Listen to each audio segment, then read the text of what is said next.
هذه سبیلی ادعو الی اللہ علی بصیرۃ انا ومن اتبعنی. نبی صلی اللہ علیہ وسلم آپ ان کے سامنے بیان کر دیجئے کہ یہ میرا رستہ ہے، میں لوگوں کو اللہ کی طرف بلاتا ہوں. انا میں بھی، یعنی نبی صلی اللہ علیہ وسلم فرمائیے کہ میں بھی، ومن اتبعنی اور جو میری اتباع کرنے والے. لا الہ الا اللہ محمد رسول اللہ جس نے پڑھ لیا وہ نبی صلی اللہ علیہ وسلم کی اتباع کرنے والا ہے. تو اس کی ذمہ داری کیا ہے؟ اس نے لوگوں کو اللہ کی طرف دعوت دینی ہے کہ بھائیو اللہ رب العزت ایک ہے. عبادات میں، اس کے حقوق اور اختیارات میں، ذات میں، صفات میں. جب آپ نے لا الہ کہا ہے تو میرے بھائیو آؤ اس کو سمجھو، اس کے مطابق زندگی گزارو. یہ اس کی ڈیوٹی ہے، یہ اس کی پکی ڈیوٹی ہے. محمد رسول اللہ اس نے پڑھا ہوا ہے تو اس کا تقاضا یہ ہے کہ وہ کہے بھائیو جس نبی سے محبت کے اور ایمان کے دعوے دار ہو اس کے یہ فرامین ہیں، اپنی زندگیوں میں آؤ ہم بھی نافذ کریں، تم بھی نافذ کرو. یہ اس کی ذمہ داری تھی.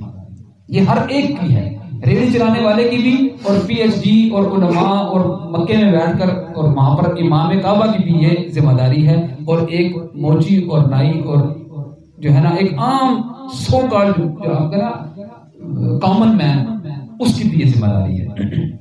اس میں کوئی اختلاف نہیں ہے. یہ ذمہ داری کو ہم نے چھوڑ دیا. مشکل کام ہے نا، اس کے لیے ٹائم نکالنا پڑے گا، اس کے لیے کچھ خود بھی سیکھنا پڑے گا، اوقات نکالنے پڑیں گے. تو دوسرا کام آسان تھا، مسند قضاء پر بیٹھنا، جج کی کرسی پر بیٹھنا. آپ کے پاس مقدمہ لایا گیا، فارغ ہے جی، دین اسلام سے کوئی تعلق نہیں ہے، کافر ہے، مشرک ہے، مرتد ہے. یہ کام آسان تھا لہذا ہم نے وہ لے لیا. اور جو مشکل کام تھا دعوت کا، دائی بننے کا، جس کے اوپر مارے کھائیں صحابہ کرام نے، انہوں نے دوسروں کو کافر ٹھہرا کر مارے نہیں کھائی ہیں، یاد رکھیں. انہوں نے ابو جہل کو کافر کہہ کر مارے نہیں کھائی ہیں. ان کو مکہ جو ہے وہ کافر کہنے کی بنا پر نہیں چھوڑنا پڑا تھا، ان کو اذیتیں دی گئی تھی. شیب ابی طالب میں انہوں نے مشکل وقت گزارا تھا. انہوں نے جو وہ لوگوں کو بھی کہتے تھے کہ اپنے انجام کار کی فکر کرو. نبی صلی اللہ علیہ وسلم کی جو پہلی جب آیت اتری وانذر عشیرتک الاقربین، کیا انہوں نے یہ کہا تھا کہ تم سارے کافر ہو گئے ہو؟ نہیں. انہوں نے کہا کہ مجھے کیسا پایا آپ نے؟ انہوں نے کہا جی ہمیشہ سچا پایا. انہوں نے کہا اگر میں یہ کہوں کہ اس پہاڑ کے پیچھے سے ایک بہت بڑا لشکر آ رہا ہے تمہیں تباہ کرنے کے لیے، انہوں نے کہا آنکھیں دھوکہ کھا سکتی ہیں، آپ کی بات جھوٹ نہیں ہو سکتی ہے، لازمی آ گیا. انہوں نے کہا پھر میں تمہارے یہ کہنا چاہ رہا ہوں کہ اپنے آپ کو جہنم کی آگ سے بچاؤ. جو میں تمہارے پاس لے کر آیا ہوں اس کو قبول کر لو، لا الہ الا اللہ محمد رسول اللہ کا اقرار کر لو. عام الفاظ میں سمجھ لیجیے. اس کے اوپر ان کے چچا نے کہا تب لک الہاد جماعتنا، تیری نعوذ باللہ، ان کو برے الفاظ سے ان کے لیے بددعا کرتے کہ تو نے اس لیے ہمیں اکٹھا کیا، برباد کر دیا ہمارا سارے کا سارا ٹائم. کوئی ان کے اوپر کافر کا فتویٰ نہیں لگایا بلکہ ان کو دعوت دی. اس پر انہوں نے ان کو برا بھلا کہا نبی صلی اللہ علیہ وسلم کو، اس پر ان کو کاہن کہا، اس کے اوپر ان کو جادوگر کہا کہ تمہاری تو باتیں جب تمہارے پاس آتے ہیں وہ ایسی ہیں کہ بندے کو مسحور کر دیتی ہیں. بندہ تمہارا گرویدہ ہو جاتا ہے. کیا کسی کو کافر کہہ دینے سے بھی اس کا گرویدہ ہوتا ہے؟ وہ تو متنفر ہوتا ہے. تو رسول اللہ صلی اللہ علیہ وسلم اللہ جن کے بارے میں قسمیں اٹھا کر کہتے ہیں وَإِنَّكَ لَعَلَىٰ خُلُقٍ عَظِيمٍ، آپ اخلاق کے بلند ترین درجے پر فائز کیے گئے ہیں. اور ان جو خود فرماتے ہیں کہ بُعِثْتُ لِأُتِمَّ مَكَارِمَ الْأَخْلَاقِ، میں بھیجا اس لیے کیا گیا ہوں کہ اخلاق کے اس اعلیٰ درجے کو نمونے کے طور پر تمہارے پر پیش کر دوں. تو وہ اپنی دعوت کے ذریعے سے انہوں نے پورے کی. مارے کھائی ہیں، اپنی بیٹی کے لیے مشکلات برداشت کی ہیں، اپنی بیویوں کے لیے، اپنے بھائیوں اور دوستوں کے لیے مشکلات برداشت کی ہیں. اور کیا کہا؟ اس پر یا آل یاسر مقامکم الجنہ، صبر کرو یاسر کی اولاد، جنت تمہارا مقام ہوگی. خود جو ان کے اوپر وہ امیہ بن ابی سلط آ کے وہ اونٹ کی اوجڑی رکھتا ہے اور ان کی جو تکلیفیں برداشت کی ہیں وہ دعوت کی تکلیفیں برداشت کی ہیں. تو دعوت کا کام کیونکہ مشکل تھا، وہ کٹھن رستہ تھا، اس سے اپنے آپ کو لے آئے پیچھے. اس کے لیے اپنی محنتیں کرنی تھی، خود بھی تیار ہونا تھا، وقت نکالنا تھا، تو اس سے اپنے آپ کو کر دیا پیچھے. اور دو الفاظ سیکھ لینے کے بعد دوسروں کے اوپر. باقی ہم یہ عرض کرنا چاہ رہا ہوں کہ یہ ساری بات یہاں پر ہم کو پورا مسئلہ تکفیر آپ کو ازبر نہ کرانے آئے ہیں، نہ کرا سکتے ہیں. ایک نشست نہیں، میں 3 گھنٹے بھی بول دوں تب بھی پورے نہیں ہوں گے. صرف اس ایک مدعے کو اجاگر کرنے آئے ہیں کہ جس کو ہم نے ایک بائیں ہاتھ کا کھیل سمجھ لیا تھا وہ تھا ایسا نہیں، اس کو سمجھ لیجیے. دوسری بات، ہم ان لوگوں کو مخاطب ہو کر یہ کہنا چاہ رہے ہیں جو ہمارے اس بیانیے کو غلط رنگ دے رہے ہیں، ہماری اس بیانیے کو غلط رنگ اس میں دے رہے ہیں کہ گویا ہم کوئی جو ہے وہ ایک عالمی سازش جو قادیانیوں کو بھی اس مسلمانوں کے ایک مسلک کے اندر لانے کی کوششیں ہیں اور یہ بھی کوئی اسی کا حصہ ہے، تو ہم اس کے لیے قرآن کی آیت پڑھتے ہیں کہ الا لعنت اللہ علی الکاذبین، جھوٹوں پر اللہ رب العزت کی لعنت ہو. ہم اس کے اوپر کوئی بات نہیں کرتے ہیں. قرآن کی آیت کا یہ حصہ ہم نے پڑھ دیا ہے. ہم نے اپنا مقدمہ بڑے واضح اور دو لوگ الفاظ میں بیان کر دیا ہے، وہ یہ کہ تکفیر کا مسئلہ عامی کا مسئلہ نہیں ہے، ایک عام بندے کا مسئلہ نہیں ہے، وہ داعی ہے. وہ داعی کے طور پر اپنے آپ کو متعارف کرائے اور کام بھی کرے، یہ اس کی ذمہ داری ہے اور اس کے اوپر سوال ہوگا، پوچھا جائے گا کہ تم نے یہ ذمہ داری پوری کی ہے کہ نہیں، ہر ایک سے پوچھا جائے گا. تو یہ ہم نے واضح کر دیا. لہذا اس کے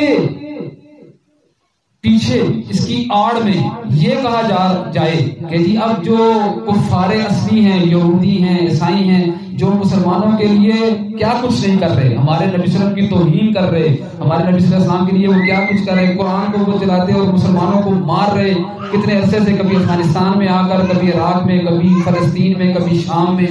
تو گویا ہم ان کے لیے تو نرم گوشہ رکھتے ہیں اور ہم کہتے ہیں کہ ہو سکتا ہے وہ بھی ٹھیک ہوں. یہ اس کے لیے ہم یہ کہتے ہیں کہ الا لعنت اللہ علی الکاذبین. ہم نے تو ان کو ایڈریس ہی نہیں کر رہے. میں نے شروع میں آپ کے سامنے عرض کیا ہے کہ ہم کس پر بولنے لگے ہیں، مسئلہ تکفیر. اور مسئلہ تکفیر کی ڈیفینیشن کیا ہے کہ لا الہ الا اللہ محمد رسول اللہ کے اقراری سے کوئی ایسا عمل یا قول سرزد ہو گیا ہے جو کفر تھا، لا یعنی مسلمان سے. تو ہمارا موضوع بحث مسلمان ہیں، ہم ہیں، میں ہوں، کہ میں بھی تو کلمہ پڑھنے کا اقراری ہوں نا. مجھ سے کہیں ایسا قول اور عمل تو سرزد نہیں ہو گیا جو کفر تک چلا جاتا ہے، لہذا ہم اس کو پہچانیں. تو ہمارا موضوع بحث مسلمان ہے. آپ ادھر ادھر لے کے جا رہے ہیں. ہم تو یہودیوں، عیسائیوں اور ہندوؤں کے بارے میں بات ہی نہیں کر رہے. ہمارا موضوع بحث مسلمان کا کلمہ پڑھنے والے کو کے بارے میں بتانا ہے کہ یہ اس کا حقدار نہیں تھا، کہ اس سے کچھ غلطیاں ہو گئی ہیں تو آپ اس کو کافر ٹھہرانا شروع کر دیں. آپ کی ذمہ داری یہ تھی کہ غلطی دیکھی ہے اس کی اصلاح کیجیے. فذکر ان نفعت الذکر وان الذکر تنفع المؤمنین. مختلف جگہ پر ہے کہ نصیحت کرنا مومنین کو فائدہ دیتا ہے. بھائی وہ ایمان کا اقراری ہے، بھائی وہ قرآن کو اپنا آخری کتاب مانتا ہے، رسول اللہ صلی اللہ علیہ وسلم کو اپنی جان نچھاور کرنے کے لیے تیار ہے، اللہ رب العزت کو اپنا رب مانتا ہے، توحید کا اقراری ہے. کسی جہالت کی وجہ سے، کسی لا علمی کی وجہ سے، نہ جانتے ہوئے وہ کسی غلط چیز کے اندر انوالو ہو گیا ہے، اس کا ارتکاب کر دیا ہے. چاہ جائے کہ آپ اس کی اصلاح کریں، اس کا خیر خواہ بن کر. نبی صلی اللہ علیہ وسلم کیا فرماتے ہیں کہ انسانیت جو ہے وہ جہنم کی طرف بھاگ کر جا رہی ہے اور میں ان کی کمروں سے پکڑ کر ان کے پیچھے کھینچ رہا ہوں. یار یہ بنا رسول اللہ صلی اللہ علیہ وسلم کے امتی ہونے کے دعوے دار ہو، ان سے محبت کے دعویٰ کرتے ہو، اور محبت کا دعویٰ صرف دعویٰ نہیں ہے، یہ ایمان ہے. جو نبی صلی اللہ علیہ وسلم سے محبت نہیں کرتا اس کا ایمان اللہ کے ہاں قابل قبول نہیں ہے. لا یؤمن احدکم حتی اکون احب الیہ من والدہ وولدہ والناس اجمعین.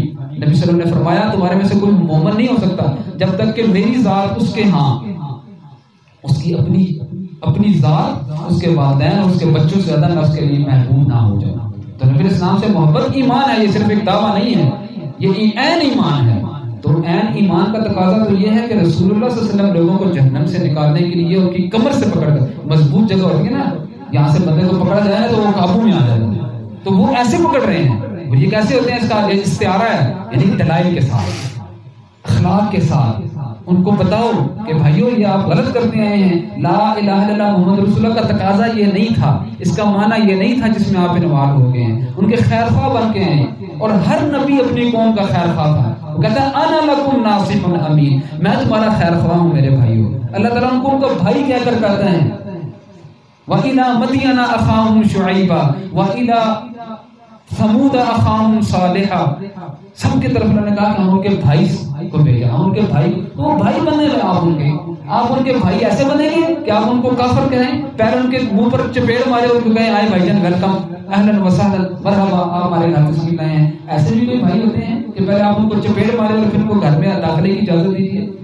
تو یہ تو چپیڑ سے بڑا ہے کہ آپ کلمے کے اقراری کو پہلے کافر اور مشرک کہیں اور پھر ان کو کہیں کہ آپ ان کو دعوت دیتے ہیں. یہ انداز نہیں ہے. نبی صلی اللہ علیہ وسلم جو مشرک اور کافر تھے ان کو اسلام کی دعوت دے کر ان کو دائرہ اسلام میں لانے کے لیے آئے تھے تاکہ وہ اللہ کی رحمت کے مستحق ہوں, جنت میں جانے کے حقدار ہوں. اور آج ہم کلمہ پڑھنے والے اپنے کلمہ پڑھنے والوں کو اس دائرے سے خارج کر کے تو بھی نکل, تو بھی نکل, تو بھی نکل. یہ ہے اسوہ رسول کی اتباع. تو ہمارا مقدمہ یہ ہے کہ, اور یہ چھوٹی بات نہیں ہے, یہ چھوٹی بات نہیں ہے. نبی صلی اللہ علیہ وسلم کا فرمان ہے, اس کا مفہوم ہے من کفر اخاہ فقد باء باحدہما, جس نے اپنے بھائی کو کافر کہا دونوں میں سے ایک ہو جائے گا, دونوں میں سے ایک ہو جائے گا. یا تو جس کو اس نے کہا وہ واقعتاً کافر تھا تو وہ ہو گیا, اگر نہیں تھا تو فتویٰ لوٹ کے تمہارے اوپر آنا ہے. تو چھوٹی بات ہے کہ آپ اپنی توحید کے اندر بھی بڑے عروج کو پہنچ گئے. سنت کی اتباع میں بھی آپ نے محنتیں لگا کر دی, اتباع صحابہ کے اوپر بھی آپ نے محنتیں لگا دی, لیکن آپ نے غلطیاں ساری زندگی یہ کی کہ ایک مسلمان کو کافر کہتے آئے ہیں. تو وہ کافر جب کہ نہیں تھا تو فتویٰ تو آپ پر لوٹا, کہاں گئی آپ کی توحید, کسی کام آئے گی؟ لہذا یہ بھی ایک غلط سبق سکھایا جاتا رہا کہ شرک معاف نہیں ہوگا. بالکل ٹھیک ہے, شرک بھی بغیر توبہ کے لیے معاف نہیں ہوگا, لیکن یہ گناہ جو آپ کرتے گئے کہ اپنے آپ کو بڑا موحد سمجھا, ایکسٹریم پر چلے گئے اور ایک مسلمان کو آپ کافر کہتے گئے, تو حدیث رسول کے مطابق وہ کافر نہیں تھا تو فتویٰ لوٹ کر اللہ کے نزدیک آپ کافر ہو گئے ہیں, اللہ کے نزدیک. تو اللہ کا پھر کافروں جیسا معاملہ کے ساتھ کرے گا. اسامہ بن زید رضی اللہ تعالیٰ عنہ نبی صلی اللہ علیہ وسلم کو بہت محبوب ہیں, بہت پیارے ہیں. صحابہ کرام جب نبی صلی اللہ علیہ وسلم کو دیکھتے کہ یہ ان کو ہم راضی کرنا چاہتے ہیں, کوئی ان سے بات منوانا چاہتے ہیں, ان کو آگے کرتے تھے کہ بہت محبوب ہیں, یہ بات منوائیں گے, یہ وہ شخصیت ہیں. ایک جنگ کے موقع پر اس کافر کو, کافر کی بھی کیٹیگری دیکھیے, اس مشرک کو جس نے مسلمانوں کو مار کر ان کو قتل کرنے میں کوئی یعنی کہ پیچھے نہیں ہٹ رہا تھا, سب سے جری ہو کر ان کو قتل کر رہا تھا, مار رہا تھا, بہت سارے مسلمانوں کو شہید کر دیا اس نے. اسامہ بن زید کا اس کے اوپر قابو پڑ جاتا ہے, وہ ان کے تلوار کے نیچے آ جاتے ہیں. وہ تلوار کے نیچے آ جاتا ہے, وہ بندہ تو کہتا ہے کہ لا الہ الا اللہ محمد رسول اللہ, کلمے کا اقرار کر لیتا ہے. اسامہ بن زید اس کو پھر بھی قتل کر دیتے ہیں. وہ اس کی کیٹیگری بھی پہلے دیکھیں کون, کہ سخت مسلمانوں کا مخالف اور حالت جنگ میں مسلمانوں کو قتل بھی کر چکا, شہید بھی کر چکا. وہ تلوار کی زد میں آیا ہے, صحیح مسلم کی حدیث ہے, تلوار کی زد میں آیا ہے اور کلمہ پڑھ لیا. اسامہ بن زید نے اس کے باوجود اس کو قتل کر دیا. بات نبی اسلام تک پہنچی, نبی اسلام نے کہا, 3 پر پوچھا, اقتلت بعد ان قال لا الہ الا اللہ, کیا اس کے لا الہ الا اللہ کہہ دینے کے بعد اسامہ نے اس کو پھر قتل کر دیا؟ نے کہا وہ تو اس نے ڈر سے کیا تھا. پھر پوچھا, کیا تو نے اس کو پھر بھی قتل کر دیا؟ پھر پوچھا, کیا تو نے اس کا دل چیر کر دیکھا تھا کہ اس نے تیری تلوار کے فوج سے کیا ہے؟ اور آخر نبی اسلام اپنے دونوں ہاتھ اٹھاتے ہوئے کہتے ہیں کہ اللہ تعالیٰ میں اسامہ کے اس قول سے برات کا اظہار کرتا ہوں. اور اسامہ رضی اللہ تعالیٰ نے شرمندگی میں کہتے ہیں کہ کاش کہ آج میں مسلمان ہوا ہوتا. کیوں کہ مسلمان ہونا بندے کو پچھلے گناہ معاف کر دیتا ہے, میرا یہ گناہ معاف ہو جاتا. تو اتنا بڑا کام ہے ایک, یعنی کہ وہ کافر. اب تو ہم یہاں تو مسلمانوں کے لیے آپ سے گنجائش مانگ رہے ہیں بھائی, جو کلمے کے قراری ہیں, جو نمازیں پڑھتے ہیں, جو رسول اللہ کو اپنا نبی مانتے ہیں, آخری نبی مانتے ہیں, جو قرآن کو اپنی کتاب مانتے ہیں, روزے رکھتے ہیں, حج کرتے ہیں, زکاتیں دیتے ہیں, ان کے بارے میں کہہ رہے ہیں کہ یار اپنے آپ کو پیچھے بیکس کر کے لے آؤ, ان کے لیے گنجائش رکھو, دعوت کا میدان کھلا رکھو, ان کو دعوت دو, ان کے اوپر کافر کے فیصلے نہیں کرو. اور ادھر وہ جس نے مسلمانوں کو مار کے شہید کیا, جب وہ تلوار کے ساتھ میں اس نے صرف قال لا الہ الا اللہ کہا. انسان کہہ رہے ہیں کہ آپ اس لا الہ الا اللہ کو کیا جواب دو گے جب قیامت کے دن اس کلمے کو لے کر آیا تو اسامہ تم کیا جواب دو گے؟ تو میرے وہ بھائی بتائیں جو مسلمانوں کو کافر کہہ رہے ہیں, کل یہ اپنی نمازیں, رسول اللہ سے محبت, قرآن پر ایمان, اللہ رب العزت پر ایمان, یہ ساری باتیں لے کر اللہ کے دربار میں جائیں گے, کیا جواب دیں گے آپ؟ کیا جواب دیں گے اس کا؟ یہ بہت خطرناک مسئلہ ہے. یہ کوئی چھوٹی بات نہیں ہے کہ آپ صرف یہ آیت پڑھ کے لوگوں کو سناتے ہیں ان اللہ لا یغفر ان یشرک بہ ویغفر ما دون ذلک لمن یشاء, کہ اللہ تعالیٰ اس کو صرف معاف نہیں کرے گا کہ اس کے ساتھ کسی کو شریک ٹھہرائے, باقی جو مرضی کر دیں معاف کر دیجیے گا. آپ نے اس آیت کو بھی غلط سمجھا تھا, اس لیے تو آپ جو مرضی کر رہے ہیں. شریعت نے کبھی بھی آپ کو اجازت نہیں دی تھی کہ آپ جو مرضی کرتے پھریں. یہ بالکل وہی یہودیوں والا رویہ ہے. ہم تو فتویٰ نہیں لگا رہے ہیں, ہم قرآن کی آیت سنانا چاہتے ہیں. افتؤمنون ببعض الکتاب وتکفرون ببعض. آپ نے تو آیت کا ایک حصے کو لے لیا, باقی قرآن کو کیوں چھوڑ دیا؟ باقی قرآن اور شریعت کو کیوں چھوڑ دیا آپ نے؟ باقی قرآن اور شریعت حدیث بھی تو یہی بیان کر رہی ہے نا کہ رکو, اپنے ہاتھ کو روک کے رکھو اپنے بھائی کو. یعنی کہ شریعت وہ جو شریعت ہمیں اس حد تک احتیاط کرنے کا حکم دیتی کہ آپ رستے سے گزر رہے ہیں تو اپنے اوزار کو سنبھال کے رکھو, کسی مسلمان کو تکلیف نہ ہو جائے, کسی رستہ سے گزرنے والے کو. تو وہ کیا آپ کو اس کی اجازت دیتی ہے کہ آپ اس کے, یعنی کہ ایک مسلمان کے پاس سب سے قیمتی چیز کیا ہو سکتی ہے؟ الحمدللہ ہم مسلمان بیٹھے ہیں, ہمارے پاس سب سے قیمتی چیز کیا ہے؟ وہ یہ اسلام ہے, ایمان ہے, اللہ کے ساتھ محبت, رسول اللہ کے ساتھ محبت. یہ سب سے بڑھ کر ہے. ہم میں سے میں سب سے گناہگار بندہ یہاں بیٹھا ہوں, سب سے گناہگار کے ہاں یہ اس کی سب سے قیمتی اثاثہ ہے. تو آپ اس کے قیمتی اثاثے پر اٹیک کر رہے ہوں کہ تمہارا یہ اثاثہ, تمہارا یہ قول کوئی حیثیت نہیں رکھتا ہے, تم کافر ہو, مشرک ہو, مرتد ہو. شریعت آپ کو اس چیز کی اجازت نہیں دیتا, شریعت اس چیز کی آپ کو اجازت نہیں دیتا. تو لہذا اس منصب پر اللہ رب العزت نے ہمیں فائز نہیں کیا تھا. دوسرا, ان افراد کا جو ایلیگیشن لگایا جاتا ہے کہ شریعت نے یہ کہا ہے کہ فَمَن يَكْفُرْ بِالطَّاغُوتِ وَيُؤْمِنْ بِاللَّهِ فَقَدِ اسْتَمْسَكَ بِالْعُرْوَةِ الْوُثْقَىٰ لَا انفِصَامَ لَهَا, کہ جس نے طاغوت کا کفر کیا اور اللہ پر ایمان لایا تو اس نے مضبوط حلقے کو تھام لیا. تو یہ آیت اس چیز کا تقاضا کرتی ہے کہ جو بھی گناہ کر کے آئے آپ کے سامنے, آپ اس کو طاغوت قرار دو, اس طاغوت سے کنارہ کشی اختیار کرو. تو یہ بھی ان کا ایک جسارت ہے قرآن کے اوپر. رسول اللہ صلی اللہ علیہ وسلم کے فرمان کا جو ہے وہ مفہوم ہے جو ترمذی کے اندر آئی ہے کہ من قال فی القرآن برأیہ فلیتبوأ مقعدہ من النار. جس نے قرآن کی تفسیر میں, اس کے معنی بیان کرنے میں اپنی طرف سے کوئی بات بیان کر دی تو اپنا ٹھکانہ جہنم میں سمجھے, اپنا ٹھکانہ جہنم میں سمجھے. تو آپ قرآن کی ایک آیت پیش کر رہے ہیں اور اس کے اپنا مفہوم بیان کرتے ہیں کہ جی قرآن میں کفر بالطاغوت کا مطلب یہ ہے کہ آپ کی مسجد توحید اور مسلم مسجد اور آپ کی تنظیم کے اندر جو لوگ آتے ہیں وہ تو مسلمان ہیں, اور جو اس سے بعد سارے ہیں وہ طاغوت ہیں اور طاغوت کے پرستار ہیں. لہذا یہ آیت آپ سے تقاضا کرتی ہے کہ ان کو کافر ٹھہرائیں, ان کو کافر اور مشرک اور مرتد سمجھیں.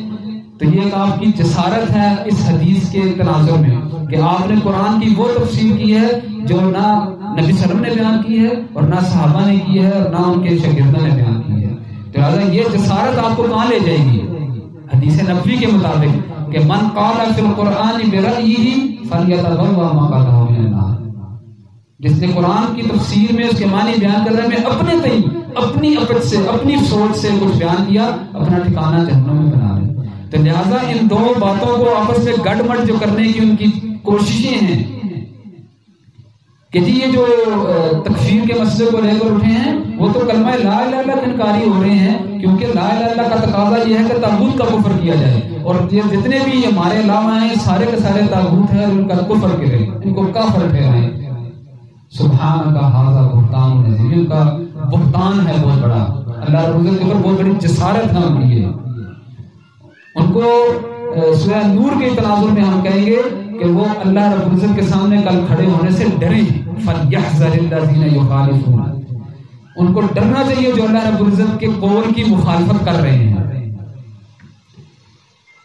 تو اللہ رب العزت نے ہمارے اوپر یہ کرم کیا کہ اس نے اس مسئلے کو ہمیں سمجھایا, اور اس کو مسئلے کے سمجھنے کی جو وجہ بنی ہے وہ یہ تھا کہ ہم نے اپنے آپ کو صرف اس ایک چار دیواری اور اس ایک اندھے کنویں کے اندر اپنے آپ کو قید نہیں کر لیا, بلکہ اللہ رب العزت کی جو نازل شدہ کتاب ہے اور رسول اللہ صلی اللہ علیہ وسلم کے جو فرامین ہیں اس کو سمجھنے کے لیے جو جملہ علوم ہیں ان کی طرف بڑھے, علم حاصل کرنے کی طرف اپنے آپ کو طالب علم بنا لیا ہے. جب طالب علم بنایا ہے, عالم ہم میں سے کوئی بھی نہیں ہے, ہم طالب علم ہیں. ہم جب طالب علم بنے ہیں اللہ رب العزت نے ہمارے اوپر رستے کھول دیے. تو طالب علم بنیے, اللہ رب العزت نبی صلی اللہ علیہ وسلم کو، سبحان اللہ، نبی کا درجہ معلم کا ہوتا ہے اور ان کی ایک ذمہ داری بھی ہے، یعلمہم الکتاب والحکمہ. لیکن آپ دیکھیے سورہ طٰہٰ میں نبی صلی اللہ علیہ وسلم کو اللہ تعالیٰ ایک دعا سکھاتے ہیں، وَقُلْ رَبِّ زِدْنِی عِلْمًا. جب یہ دعا ایک بندہ پڑھتا ہے نا، بچوں کو ہم سکھاتے ہیں عموماً ربی زدنی علما، جو ہی بندہ یہ دعا پڑھتا ہے تو ایک تصور اپنے اندر لے آتا ہے کہ میں طالب علم ہوں، اب علم حاصل کرنے والا ہوں. خطاب کس سے ہے؟ رسول اللہ صلی اللہ علیہ وسلم سے. وَقُلْ رَبِّ زِدْنِی عِلْمًا. نبی صلی اللہ علیہ وسلم آپ یہ کہا کریں کہ اللہ تعالیٰ میرے علم میں اضافہ فرمائے. تو جو رسول اللہ صلی اللہ علیہ وسلم کو ایک طالب علم کی حیثیت سے سورہ طٰہٰ میں یوں بتا رہا، کتنا بڑا درجہ ہے. یعنی کہ طالب علم ہو جانا کوئی آپ کے لیے کوئی عیب کی بات نہیں ہے. جو ہمارے مخاطب ہیں وہ جان رہے ہیں کہ آپ طالب علم بنیے. الحمدللہ ہم طالب علم بنے ہیں تو اللہ رب العزت نے ہمارے اوپر یہ راستے کھولے ہیں کہ کس اپروچ پر اور کس قاضی بننے کے جو ہے وہ ایک اپروچ پر ہم فائز تھے.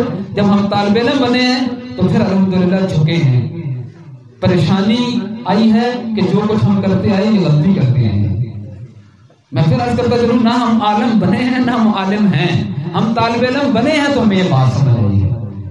تو طالب علم بننے کی یہ ہے خصوصیت کہ اس کے اندر عجز آتا ہے، انکساری آتی ہے، اللہ کا خوف آتا ہے. اللہ کا خوف آتا ہے کیونکہ وہ علم کے راستے پر جب چل جاتا ہے تو نبی صلی اللہ علیہ وسلم کی حدیث کے مطابق عرش کو تھامے ہوئے فرشتے اس کے لیے دعا کرتے ہیں، حتیٰ کہ جو سمندر اور دریا کی مچھلیاں ہیں اس کے لیے دعا کرتی ہیں. تو جب وہ مخلوق بھی اس کے لیے دعا کرے اللہ اس کے اوپر رحمت کیوں نہ برسائے. تو اللہ رب العزت کی رحمت برسی ہمارے اوپر کہ ہم نے بھی اس روش سے توبہ کی. ہم ان بھائیوں کو بھی دعوت دیتے ہیں کہ بھائی بیٹھے یار، مکالمے کا رستہ کھول کر رکھیے، گفت و شنید کا رستہ کھول رکھیے. اور یہ ہم سے آپ سے کوئی نئی ڈیمانڈ نہیں کر رہے ہیں، یہ ڈیمانڈ آپ اس سے پہلے ان لوگوں سے کرتے آئے ہیں جن کو آپ دعوت دیتے تھے. وہ کسی مسلک سے اٹیچ تھے، کسی مسلک میں، تو آپ کہتے تھے یار ٹھیک ہے کم سے کم آپ کر ہمارے ساتھ بیٹھ کے بات تو کرو، سوال و جواب کا سیشن ہم نے رکھا ہے، ہم سے سوال و جواب تو کرو، ہمارا یہ لٹریچر ہے لٹریچر تو پڑھو. تو ہم بھی آپ سے وہی عرض کر رہے ہیں جو آپ اس سے پہلے عرض کرتے آئے ہیں کہ بیٹھو بھائی، سمجھو، ہم سے نہیں، ہم سے زیادہ بہتر لوگوں سے سمجھو، پڑھو، سوال و جواب کرو، کوئی اپنے اوقات دو ان کتابوں کو پڑھنے کے لیے. لیکن یہاں پر آ کے آپ اپنا رویہ بدل دیتے ہیں تو دوسروں کے لیے معیار ہو رہا ہے آپ کا، اپنے لیے معیار ہو رہا ہے آپ کا.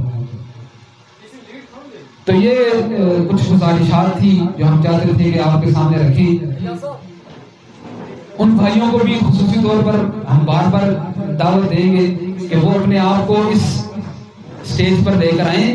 اپنے آپ کو یہ نہ سمجھ لیں کہ وہ کلی طور پر علم حاصل کر چکے تھے اور اس سے آگے ان کو کسی اور علم حاصل کرنے کی ضرورت نہیں تھی. تو یہ تکبر ہے. اللہ رب العزت کو تکبر پسند نہیں ہے، تکبر پسند نہیں ہے. ابلیس جو ہمارا ازلی دشمن ہے اس کے اندر یہ تکبر ہی آیا تھا. ابا واستکبر وکان من الکافرین، انکار کیا آدم علیہ السلام کو سجدہ کرنے سے، وجہ اس کی تکبر بنی تھی، لہذا کافروں میں سے ہو گیا. تو یہ تکبر اللہ رب العزت کو پسند نہیں ہے. یہ اللہ رب العزت کی چادر ہے، اس کی عزت ہے. جو تکبر کرتا ہے گویا اللہ رب العزت کی عزت اور چادر کو جو ہے پامال کرنے کی کوشش کرتا ہے. کر نہیں سکتا لیکن اپنے تھی.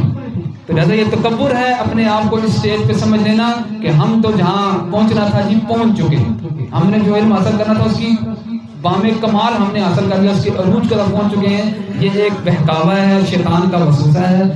لائیے اپنے آپ کو طالب علمی کے لیول پر، درجے پر، تو آپ دیکھیں گے کہ اللہ رب العزت کس طرح اس کا جو وعدہ ہے کہ والذین جاہدوا فینا لنہدینہم سبلنا، جو ہمارے راستے میں یہ طالب علمانہ کوششیں کرتا ہے، سیکھنا چاہتا ہے، راستے معلوم کرنا چاہتا ہے، لنہدینہم سبلنا، ہم اس کے اوپر راستے کھولتے ہیں. تو اللہ رب العزت سے دعا ہے کہ ہمارا اس مسئلے کو سمجھ لینے کے بعد اس کے اوپر اللہ تعالیٰ ہمیں استقامت نصیب فرمائے. اس کے بعد جو ہمارا یہ تصور اللہ رب العزت نے ہمارے ذہنوں میں ڈالا کہ ہم مسلمان امت ہیں، نہ کہ ہماری مسجدوں کی بنیاد پر بنائی ہوئی جماعتیں امت ہیں، بلکہ ہم بحیثیت کلمہ لا الہ الا اللہ محمد رسول اللہ پڑھنے کی بنیاد پر امت ہیں. وہ فلسطین میں پڑھ رہا ہے تو وہ ہمارا بھائی ہے، وہ عراق میں ہے، شام میں ہے، برما میں ہے، بنگلہ دیش میں ہے، وہ سماٹرا کے ان جزیروں میں ہے، وہ اٹلی اور برازیل کے علاقوں میں ہے لیکن کلمہ لا الہ الا اللہ محمد رسول اللہ پڑھ رہا ہے، ہمارا بھائی ہے۔ تو ان مسجدوں کے اندر جو ایک امت بنا چکے تھے، ہم اس سے نکال کر اس وسیع امت کو جو رسول اللہ صلی اللہ علیہ وسلم کے ذریعے سے قائم کی تھی، اس پر اللہ تعالیٰ ہمیں لے کر آیا، تو اس کو پر اللہ ہمیں قائم رکھے۔ اللہ سے دعا کرتے ہیں اس کا صحیح مفہوم ہمارے اوپر اور واضح کرے، اور اس مسئلہ تکفیر کو اللہ تعالیٰ ہمیں بیان کرنے کی، تاکہ ہم ان بھائیوں کو بھی جو اس فتنے کے اندر مبتلا ہیں، اللہ رب العزت نے ہمیں رحمت کی نگاہ سے دیکھ کر اس سے اگر واپس آ جانے کی توفیق عطا فرمائے، تو ہم ان کے لیے بھی دعا کرتے ہیں کہ اللہ تعالیٰ ان کو بھی اپنی رحمت میں لے آئے، ان کو بھی اس مسئلے کی سمجھ عطا فرما دے، وہ بھی اس امت میں واپس آ جائیں، اس بند اندھے کنویں سے نکل کر اس وسیع سمندر کے اندر آ جائیں جہاں اللہ کی رحمتیں برس رہی ہیں، یہاں پر پیار اور محبت کو برسائیں۔ اور دوسرے پہلو سے جو آپ ہمارے بھائی ہیں، جو ہم جن کی طرف ہم لوٹ کر آئے ہیں، کہ اس معنی میں کہ آپ کو ہم جو غلط اس سے پہلے کہتے آئے ہیں وہ ہم غلطی کرتے ہیں، ہم سے غلطی ہو گئی، ہم آپ ہمارے بھائی ہیں۔ ہاں یہ بات اگر الگ ہے دونوں طرف سے کہ ہم میں غلطی دیکھیں تو اصلاح کیجیے، اور ہم آپ میں غلطی دیکھیں گے ہم اصلاح کریں گے، اس کے اوپر ہم قائم رہیں گے، اس کے اوپر انشاءاللہ ہم قائم رہیں گے، ایک دوسرے کی اصلاح۔ والمؤمنون والمؤمنات بعضهم اولیاء بعض، سورۃ توبہ کی آیت ہے کہ مومن مرد اور مومن عورتیں آپس میں بھائی بھائی ہیں، ایک دوسرے کی اصلاح کرتے رہتے ہیں، تو اصلاح ہم ایک دوسرے کی کرتے رہیں گے۔ یہ نہیں ہے کہ کوئی غلط کام کے اوپر اب ہم نے ہاتھ کھڑے کر دیے کہ آپ بھی کرتے رہیں ہم بھی کرتے رہیں گے، کبھی بھی نہیں۔ ہمیں بھی اپنی آخرت کی فکر کرنی ہے، اور آپ کو بھی اپنی آخرت کی فکر کرنی ہے، اور آپ کو ہمارے لیے خیر خواہ بننا ہے، اور ہم نے آپ کے لیے خیر خواہ بننا ہے۔ جو صحیح ہے وہ اللہ رب العزت کی توفیق سے بیان کیا ہے، جو غلطی ہے اللہ تعالیٰ ہمارے اس کے اوپر اس لغزشوں کو معاف فرمائے۔ اللہ تعالیٰ ہم کمزور ہیں، تو ہماری ہمیشہ رہنمائی اور اصلاح جو ہے وہ فرماتے رہنا۔ سبحانک اللہم و بحمدک